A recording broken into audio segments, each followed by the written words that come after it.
Kinilaw tayo. Yung suka, may seasoning na. Biyasong. Yung fish, binabad ko muna kanina sa asin. Tapos, hinugasan ng suka.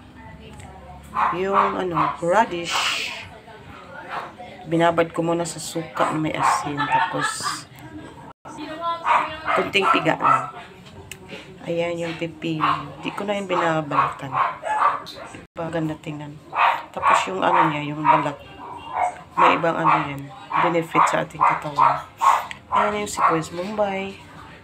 Yung luya, kinadgad natin. O, grate natin sa Yung pwede na yung sa cheese. Ayan. Tapos ito yung sili natin. Hindi pa tapos.